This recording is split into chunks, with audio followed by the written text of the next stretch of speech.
ನಮ್ಮ ಇತಿಹಾಸದಲ್ಲಿ ಮಹಾಭಾರತ ಯುದ್ಧ ಅತಿ ದೊಡ್ಡ ಮತ್ತು ಭಯಂಕರವಾದದ್ದು. ಈ ಯುದ್ಧದಲ್ಲಿ ತುಂಬಾ ಜನ ಯೋಧರು ತಮ್ಮ ಪ್ರಾಣವನ್ನು ಕಳೆದುಕೊಂಡರು.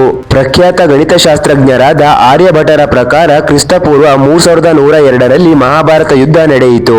18 ದಿನ ನಡೆದ ಈ ಯುದ್ಧದಲ್ಲಿ ಒಂದೊಂದು ದಿನ ಒಂದೊಂದು ಪ್ರಾಮುಖ್ಯತೆ ಇದೆ.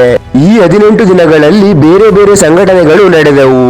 ಅತ್ಯಂತ ಬಲಶಾಲಿಯಾದ ಯೋಧರುಗಳು ಈ ಯುದ್ಧದಲ್ಲಿ ವೀರಮರಣ ಹೊಂದಿದರು. ಶ್ರೀಕೃಷ್ಣರು ಧರ್ಮಕ್ಕೆ ರಕ್ಷಣೆಯಾಗಿದ್ದು ಈ ಯುದ್ಧವನ್ನು ಮುನ್ನಡೆಸಿದರು. ಯುದ್ಧದಲ್ಲಿ ಪ್ರತಿದಿನ ಹಿನ್ನಡೆ ಮುನ್ನಡೆ ಹಾಗೂ ಸಾವು ನೋವುಗಳು ನಡೆಯುತ್ತಿದ್ದವು. ಈ ವಿಡಿಯೋದಲ್ಲಿ ಮಹಾಭಾರತ ಯುದ್ಧ ನಡೆದ 18 ದಿನಗಳಲ್ಲಿ ಪ್ರತಿದಿನ ಏನೇನು ನಡೆಯಿತು ಅನ್ನುವುದರ ಬಗ್ಗೆ ತಿಳಿದುಕೊಳ್ಳೋಣ. ಮಹಾಭಾರತ ಯುದ್ಧ ಪ್ರಾರಂಭವಾಗುವುದಕ್ಕಿಂತ ಮೊದಲು ಭೀಷ್ಮ ಪಿತಾಮಹರು ಕೌರವರು ಮತ್ತು ಪಾಂಡವರ ಮಧ್ಯೆ ನಡೆಯುವ ಯುದ್ಧಕ್ಕೆ ಸಂಬಂಧಿಸಿದಂತೆ ಕೆಲವು ನಿಯಮಗಳನ್ನು ಮಾಡಿದರು. ಅವುಗಳು ಯಾವುದೆಂದರೆ, ಮೊದಲನೆಯದು, ಪ್ರತಿದಿನ ಸೂರ್ಯೋದಯದಿಂದ ಸೂರ್ಯಾಸ್ತವಾಗುವವರೆಗೆ ಮಾತ್ರ ಯುದ್ಧ ನಡೆಯಬೇಕು. ಎರಡನೆಯದು, ಸಮಾನ ಶಕ್ತಿ ಇರುವ ಯೋಧರು ಮಾತ್ರವೇ ಒಬ್ಬರಿಗೊಬ್ಬರನ್ನು ಎದುರಿಸಬೇಕು. ಉದಾಹರಣೆಗೆ, ರಥದ ಮೇಲಿರುವವರು ಮಾತ್ರವೇ ರಥವನ್ನು ಹೊಂದಿರುವವರ ಜೊತೆ ಯುದ್ಧ ಮಾಡಬೇಕು.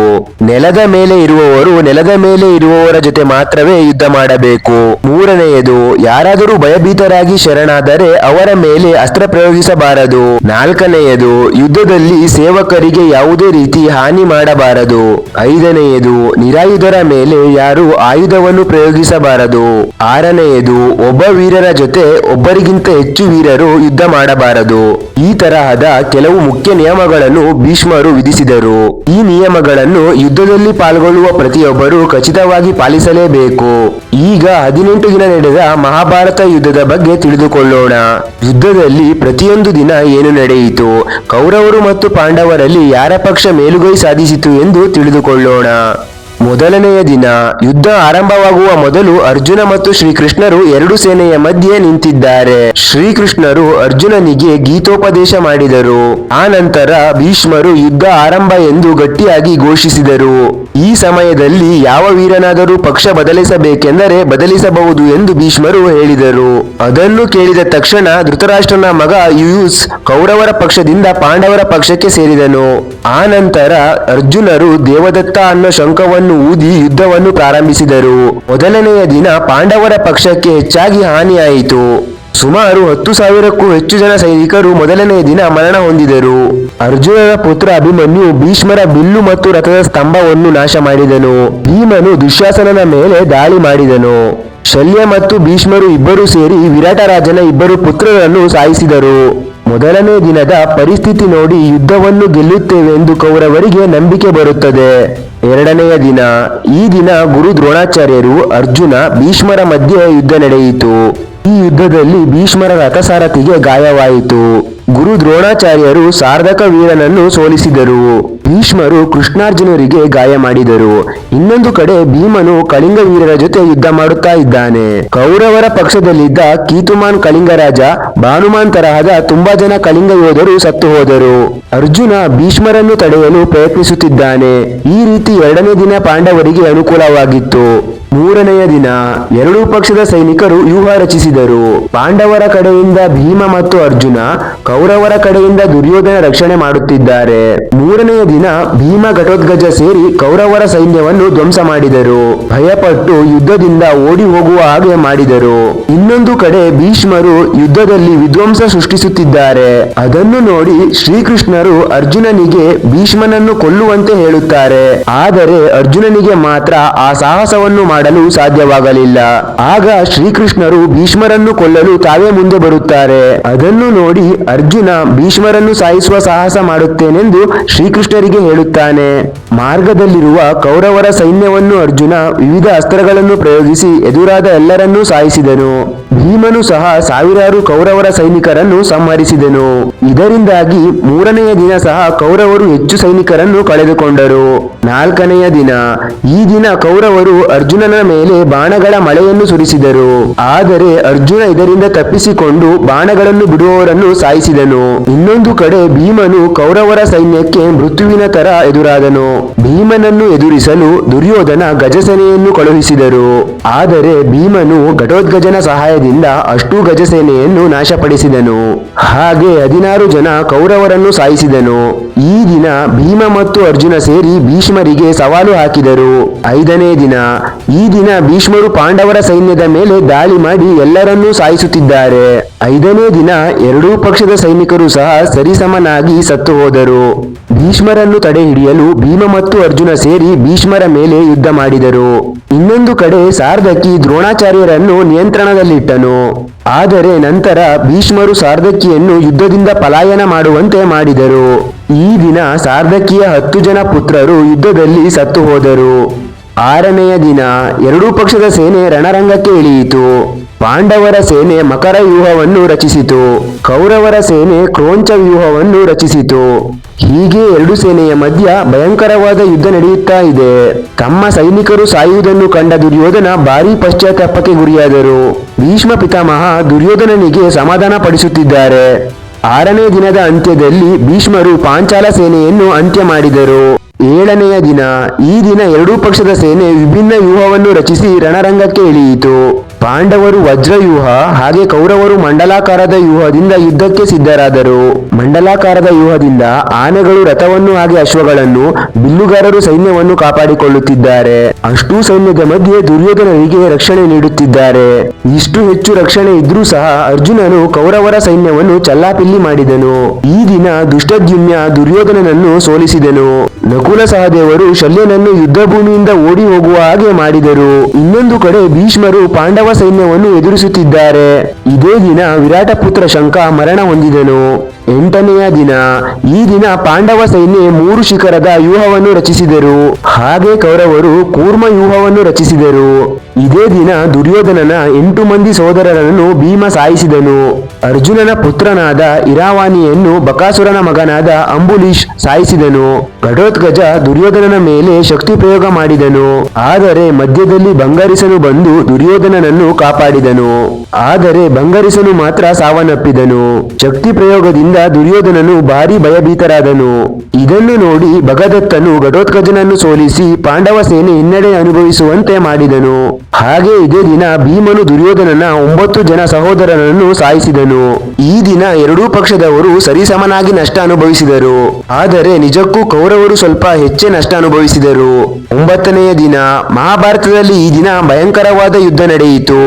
ಆ ನಂತರ ಭೀಷ್ಮರು ಅರ್ಜುನನ ರಥಕ್ಕೆ ಹಾನಿ ಮಾಡಿದರು. ಇದರಿಂದ ಅರ್ಜುನನಿಗೆ ಗಾಯಗಳಾದವು. ಅದನ್ನು ನೋಡಿ ಶ್ರೀಕೃಷ್ಣರು ತನ್ನ ನಿಯಮವನ್ನು ಮೀರಿ ರಥದ ಚಕ್ರದಿಂದ ಭೀಷ್ಮರ ಮೇಲೆ ದಾಳಿ ಮಾಡಲು ಮುಂದಾದರು. ಆದರೆ ಅರ್ಜುನ ಶ್ರೀಕೃಷ್ಣರಿಗೆ ದಾಳಿ ಮಾಡದಂತೆ ಕೇಳಿಕೊಂಡರು. ಇದರಿಂದಾಗಿ ಕೆಲವೇ ಕ್ಷಣಗಳಲ್ಲಿ ಶ್ರೀಕೃಷ್ಣರ ಕೋಪ ಕಡಿಮೆಯಾಯಿತು. ಈ ದಿನ ಭೀಷ್ಮರು ಸ್ವಲ್ಪ ಹೆಚ್ಚೇ ಪಾಂಡವ ಸೈನ್ಯವನ್ನು ನಾಶ ಮಾಡಿದರು. ಇದರಿಂದ 9ನೇ ದಿನ ಪಾಂಡವರು ಹೆಚ್ಚು ನಷ್ಟಕ್ಕೀಡಾದರು. 10ನೇ ದಿನ ಹಿಂದಿನ ದಿನ ಭೀಷ್ಮರ ಪರಾಕ್ರಮ ನೋಡಿ ಪಾಂಡವ ಸೈನ್ಯ ಭಯಪಟ್ಟಿತು. ಆಗ ಶ್ರೀಕೃಷ್ಣರು ಪಾಂಡವರಿಗೆ ಭೀಷ್ಮರ ಮರಣ ರಹಸ್ಯ ತಿಳಿದುಕೊಂಡು ಬರುವಂತೆ ಹೇಳುತ್ತಾರೆ. ಸ್ವಲ್ಪ ಸಮಯ ಯೋಚಿಸಿದ ನಂತರ ಭೀಷ್ಮರು ಒಂದು ಉಪಾಯ ಮಾಡುತ್ತಾರೆ. ಆ ನಂತರ ಮತ್ಸ್ಯ ಹಾಗೂ ಪಾಂಚಾಲ ಸೈನ್ಯವನ್ನು ಭೀಷ್ಮರು ಸಂಹರಿಸಿದರು. ಪಾಂಡವರು ಶಿಖಂಡಿಯನ್ನು ಭೀಷ್ಮರ ಜೊತೆ ಯುದ್ಧಕ್ಕೆ ಕಳುಹಿಸಿದರು. ಶಿಖಂಡಿಯನ್ನು ನೋಡಿ ಭೀಷ್ಮರು ತಮ್ಮ ಅಸ್ತ್ರಶಸ್ತ್ರಗಳನ್ನು ಪ್ರಯೋಗಿಸಿದರು. ತಕ್ಷಣ ಅರ್ಜುನನು ಭೀಷ್ಮರ ಮೇಲೆ ಬಾಣಗಳನ್ನು ಪ್ರಯೋಗಿಸಿದನು. ಇದರಿಂದಾಗಿ ಭೀಷ್ಮರ ದೇಹದ ತುಂಬಾ ಬಾಣಗಳು ಹೊಕ್ಕಿದವು. ಭೀಷ್ಮರ ಬಳಿ ತಮಗೆ ಇಷ್ಟವಾದಾಗ ಮರಣಿಸುವ ವರ ಇದೆ. ಆದ್ದರಿಂದ ಭೀಷ್ಮರು ಆ ದಿನ ಉತ್ತರಾಯಣದ ನಂತರ ಮರಣ ಹೊಂದಬೇಕು ಅಂದುಕೊಂಡರು. 10ನೇ ದಿನ ಕೌರವರು ಒಬ್ಬ ದೊಡ್ಡ ಯೋಧನನ್ನು ಕಳೆದುಕೊಂಡರು. ಇದರಿಂದ ಈ ದಿನ ಕೌರವರು ಅತಿ ಹೆಚ್ಚು ನಷ್ಟ ಅನುಭವಿಸಿದರು. 11ನೆಯ ದಿನ ಭೀಷ್ಮರ ಮರಣದ ನಂತರ ದ್ರೋಣಾಚಾರ್ಯರು ಸೇನಾಪತಿಯಾದರು. ದುರ್ಯೋಧನ ಮತ್ತು ಶಕುನಿ ದ್ರೋಣಾಚಾರ್ಯರ ಜೊತೆ ಸೇರಿ ಧರ್ಮರಾಜನನ್ನು ಬಂಧಿಸಿದರೆ ಯುದ್ಧ ಅಲ್ಲಿಗೆ ಮುಗಿಯುತ್ತದೆ ಎಂದು ಅಂದುಕೊಂಡರು. ಅದಕ್ಕಾಗಿ ದಿನದ ಕೊನೆಯಲ್ಲಿ ದ್ರೋಣಾಚಾರ್ಯರು ಧರ್ಮರಾಜನನ್ನು ಬಂದಿಯಾಗಿ ಮಾಡಲು ಮುಂದೆ ನಡೆದರು. ಆದರೆ ಅರ್ಜುನನು ತನ್ನ ಬಾಣಗಳಿಂದ ದ್ರೋಣಾಚಾರ್ಯರನ್ನು ಎದುರಿಸಿದನು. 11ನೇ ದಿನ ಕರ್ಣನು ಅತಿ ಹೆಚ್ಚು ಸಂಖ್ಯೆಯಲ್ಲಿ ಪಾಂಡವ ಸೈನ್ಯವನ್ನು ನಾಶಪಡಿಸಿದನು. ನಂತರ ಸಾರ್ಧಕಿ, ಕರ್ಣ, ಭೀಮ, ಶಲ್ಯ, ಸಹದೇವ, ಶಕುನಿ ಹಾಗೆ ಅರ್ಜುನ, ಸುಶರ್ಮಲರ ಮಧ್ಯೆ ಭೀಕರವಾದ ಯುದ್ಧ ನಡೆಯಿತು. ಈ ದಿನ ಪಾಂಡವರು ಅತಿ ಹೆಚ್ಚಾಗಿ ನಷ್ಟ ಅನುಭವಿಸಿದರು. 12ನೆಯ ದಿನ 11ನೇ ದಿನ ಕೌರವರು ಧರ್ಮರಾಜನನ್ನು ಬಂದಿಯಾಗಿ ಮಾಡಲು ವಿಫಲರಾದರು. ಅದಕ್ಕಾಗಿ ಈ ದಿನ ಮತ್ತೆ ಪ್ರಣಾಳಿಕೆ ರಚಿಸಿದರು. ಅರ್ಜುನನನ್ನು ಧರ್ಮರಾಜನಿಂದ ದೂರ ಕರೆದುಕೊಂಡು ಹೋಗುವ ಬಾಧ್ಯತೆ ತ್ರಿಗರ್ತಲರಿಗೆ ಒಪ್ಪಿಸಿದರು. ಪ್ರಣಾಳಿಕೆ ಪ್ರಕಾರ ತ್ರಿಗರ್ತಲರು ಅರ್ಜುನನನ್ನು ದೂರಕ್ಕೆ ಕರೆದುಕೊಂಡು ಹೋದರು. ತಕ್ಷಣ ಕೌರವರ ಉದ್ದೇಶವನ್ನು ಅರ್ಥ ಮಾಡಿಕೊಂಡ ಅರ್ಜುನ ಸರಿಯಾದ ಸಮಯಕ್ಕೆ ಹಿಂದೆ ಬಂದು ಧರ್ಮರಾಜನನ್ನು ಮತ್ತೆ ಕಾಪಾಡಿದನು. ಈ ಸಮಯದಲ್ಲಿ ಸಾರ್ಧಕಿ ಕೌರವರ ಪಕ್ಷದಲ್ಲಿದ್ದ ತುಂಬಾ ಜನ ವೀರರನ್ನು ಸಾಯಿಸಿದನು. ಇವರಲ್ಲಿ ಸುದರ್ಶನ್, ಜಲಸಂಧಿ, ತ್ರಿಗರ್ತಲ ಸೇನೆ, ಕರ್ಣನ ಮಗ ಪ್ರಸನ್ನ ಹಾಗೆ ದರ್ಶನ ಸಹ ಇದ್ದರು. ಭೂರಿಶ್ರವ ಪ್ರತಿ ಸಲಿ ಸಾರ್ಧಕಿಯನ್ನು ಸೋಲಿಸಿದನು. ಆದರೆ ಪ್ರತಿ ಸಾರಿ ಸಾರ್ಧಕಿಯನ್ನು ಕೃಷ್ಣಾರ್ಜುನರು ಕಾಪಾಡಿದರು. 12ನೆಯ ದಿನ ಎರಡೂ ಪಕ್ಷ ಸಮಾನ ನಷ್ಟ ಅನುಭವಿಸಿದರು. 13ನೆಯ ದಿನ ದುರ್ಯೋಧನನು ಭಗದತ್ತನನ್ನು ಅರ್ಜುನನ ಜೊತೆ ಯುದ್ಧ ಮಾಡಲು ಕಳುಹಿಸಿದನು. ಭಗದತ್ತನು ಭೀಮನನ್ನು ಸೋಲಿಸಿದನು. ಆ ನಂತರ ಅರ್ಜುನ ಹಾಗೆ ಭಗದತ್ತನ ನಡುವೆ ಭಯಂಕರವಾದ ಯುದ್ಧ ನಡೆಯಿತು. ಈ ಯುದ್ಧದಲ್ಲಿ ಭಗದತ್ತನು ವೈಷ್ಣವ ಅಸ್ತ್ರವನ್ನು ಅರ್ಜುನನ ಮೇಲೆ ಪ್ರಯೋಗಿಸಿದನು. ಆಗ ಶ್ರೀಕೃಷ್ಣರು ವೈಷ್ಣವ ಅಸ್ತ್ರವನ್ನು ತನ್ನಲ್ಲಿ ವಿಲೀನ ಮಾಡಿಕೊಂಡು ಅರ್ಜುನನನ್ನು ರಕ್ಷಿಸಿದರು. ಆ ನಂತರ ಭಗದತ್ತನು ತನ್ನ ದೃಷ್ಟಿಯನ್ನು ಕಳೆದುಕೊಂಡನು. ಇದನ್ನು ಗಮನಿಸಿದ ಅರ್ಜುನ ತಕ್ಷಣ ಬಾಣವನ್ನು ಪ್ರಯೋಗಿಸಿ ಭಗದತ್ತನನ್ನು ಸಾಯಿಸಿದನು. ಇದೇ ದಿನ ಕೌರವರು ಪದ್ಮವ್ಯೂಹವನ್ನು ರಚಿಸಿದರು. ಆ ಸಮಯದಲ್ಲಿ ಅಲ್ಲಿ ಧರ್ಮರಾಜನಿಗಾಗಿ ಮಾಡಿದ್ದ ಪದ್ಮವ್ಯೂಹವನ್ನು ಅಭಿಮನ್ಯು ಮಾತ್ರ ಭೇದಿಸಬಲ್ಲನು. ಆದರೆ ಪದ್ಮವ್ಯೂಹದಿಂದ ಹೊರಗಡೆ ಹೇಗೆ ಬರಬೇಕು ಅನ್ನುವುದು ಅಭಿಮನ್ಯುವಿಗೆ ತಿಳಿದಿಲ್ಲ.